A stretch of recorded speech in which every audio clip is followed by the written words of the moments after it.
আজ ধরতে গেলে 9 মাস নতুন ফ্ল্যাটে শিফট হয়েছি। বেশ খোলামেলা, বাইরে রাস্তার দিকে খুব সুন্দর একটা লন আছে, আমার খুব পছন্দের। আমার লনের সোজাসুজি চন্দ্রা বৌদির খোলামেলা বারান্দা, ফুল গাছে ভরা।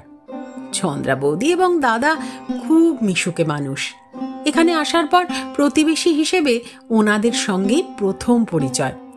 ওনাদের একটাই মেয়ে, পর্ণা। আমার 10 বছরের বিবাহিত জীবনে এই সৌভাগ্য এখনো হয়নি। চন্দ্রা বৌদি সুগৃহিণী, বাড়ি বাগান সব কিছুর পরিপাট্য দেখে আমি তো বৌদিকে 100-তে 100 দেব।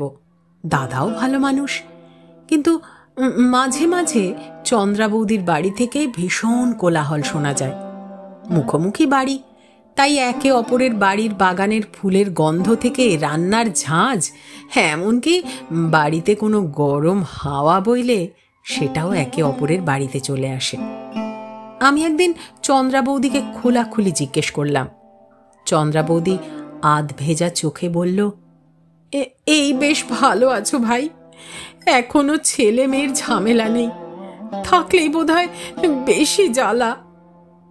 আমার এই মেয়ে, এই নিয়েই তো ঘরে যত অশান্তি, একটার পর একটা বায়না। আজ টাকা দাও তো কাল সেটা। এই কদিন আগেই বাবার কাছে আবার নতুন আবদার, এক্ষুনি স্কুটি কিনে দিতে হবে। পড়াশোনা তো কবেই। যাক যাক, বাদ দাও সব। আমার কর্তা একদিন এসে বললেন, পর্ণাকে দেখেছে সিগারেট কিনছে বাস স্ট্যান্ডের একটা দোকান থেকে। আজ কোজাগরী পূর্ণিমা। এই ফ্ল্যাটে আসার পর প্রথম লক্ষ্মী পুজো। আজ আমার কর্তাও আবার কলকাতার বাইরে, তাই আমি আমার সাধ্য মতন সকাল থেকে গুছিয়ে গাছিয়ে পুজোর জোগাড়ে ব্যস্ত। মায়ের ভোগ রান্না তখন প্রায় শেষের দিকেই। হঠাৎ কেমন যেন মাথাটা ঘুরে গেল। তারপর বিছানায়। ডাক্তারবাবু বললেন, সম্ভবত হঠাৎ রক্তচাপ কমে গিয়ে জ্ঞান হারিয়েছিলাম। রেস্ট নিতে বললেন, আর কিছু টেস্ট করিয়ে নিতে বলে গেলেন।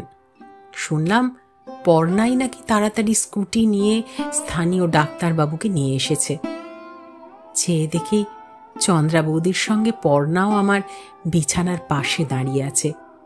আমি কাছে ডেকে বললাম, আমার জন্য তো এতটা করলি, আমার আরো একটা কাজ করে দে না মা। একটু কষ্ট করে উঠে আলমারি থেকে আমার লাল সাদা জামদানিটা বের করে ওর হাতে দিয়ে বললাম, এটা পরে আমার লক্ষ্মী পুজোটা একটু করে দে মা, আমি তোকে সব বুঝিয়ে দিচ্ছি। দেখলাম খুব একটা অমত করলো না। লক্ষ্মী মেয়ের মতো আমার লক্ষ্মী পুজো করে কিছুক্ষণ আগে বাড়ি গেল। তাই সব মায়েদের বলছি, আপনাদের সন্তান ছেলে হোক বা মেয়ে, সকলের মধ্যেই লক্ষ্মীর বাস। হয়তো সঙ্গদোষে বা কোনো মানসিক অবসাদে জীবনের স্বাভাবিক ছন্দ থেকে একটু দূরে সরে গেছে, তাই হতাশ হবেন না। তার ভেতরের ভালো জিনিসটা তুলে ধরুন, ভালোবাসা ও দায়িত্ব দিয়ে আবার নিজের কাছে টেনে নিন।